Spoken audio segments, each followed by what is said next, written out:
Nous arrivons maintenant au 72e cours de Shmirat HaLashon. C'est toujours le même sujet. Un cas où il est évident qu'on a l'obligation de transmettre une information péjorative sur une personne, c'est lorsqu'on l'entend projeter, comme on l'a dit, de porter préjudice à une autre personne. Cependant, bien qu'on ait également le droit de rapporter une information de seconde main lorsqu'on l'a déjà expliqué, lorsqu'une personne est peut-être en danger, comme nous l'avons vu, il est important néanmoins de vérifier d'abord si cette menace est réellement sérieuse ou s'il ne s'agit que d'une mauvaise plaisanterie. Ça dépend de la personne de qui ça vient, bien sûr. Si on sait que cette personne a l'habitude de faire des plaisanteries, alors on ne va pas prendre la chose au sérieux.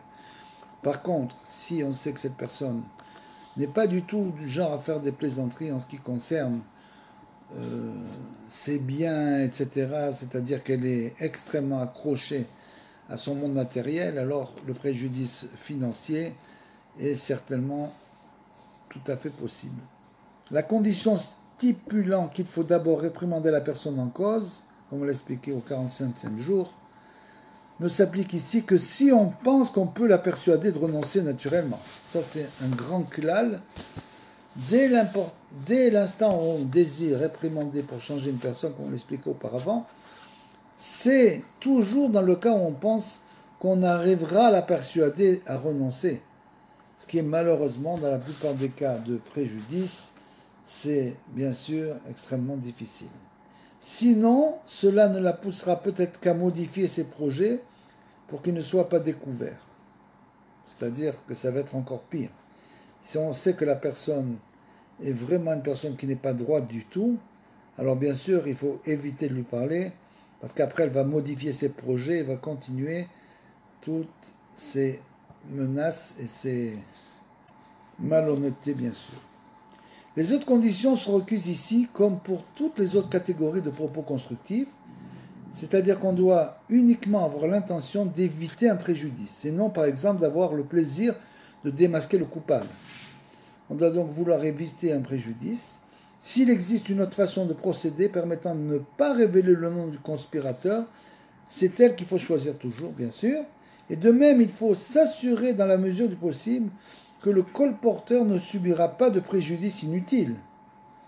Si la future victime est une personne emportée, susceptible de se venger, on n'a pas le droit de lui dire ce qu'on sait. Il faut alors trouver un autre moyen de la protéger sans mettre le conspirateur en danger. On verra plus tard en détail le cas du complot en étudiant les lois de Rechilut. Le Satan déploie beaucoup d'efforts pour inciter la querelle et empêcher qu'elle ne s'apaise trop vite lorsqu'elle a éclaté. Le Talmud rapporte: le Satan a incité régulièrement deux personnes, elles se disputaient chaque semaine.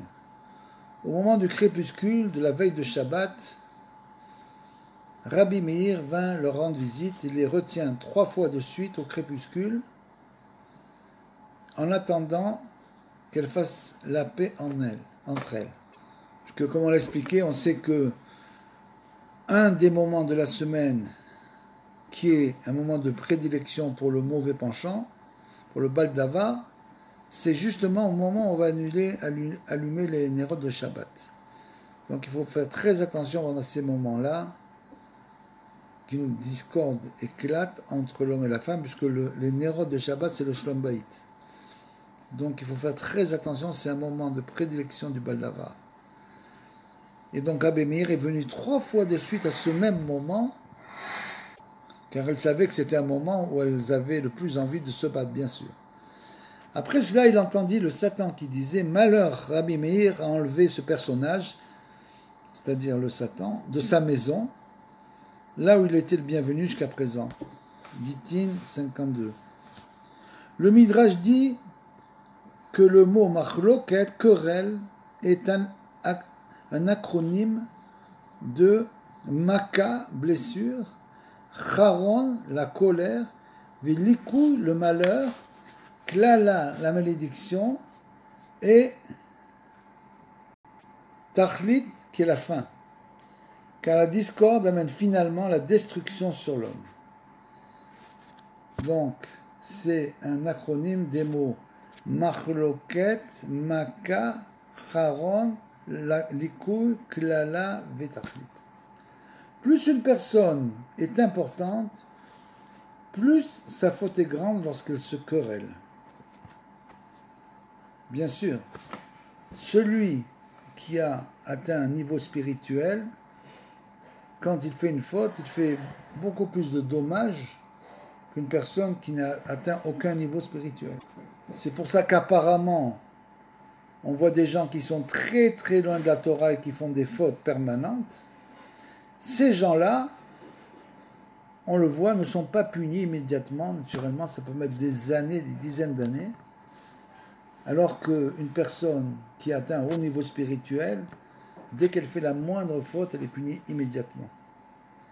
Et donc, plus une personne est importante en Torah, bien sûr, plus sa faute est grande lorsqu'elle se querelle. C'est pour ça que la Torah souligne que les hommes qui s'associaient à Korah étaient les chefs de la communauté, membres des réunions, hommes de renom. Pour montrer pourquoi le châtiment devait être immédiat, parce que justement c'était des grands hommes.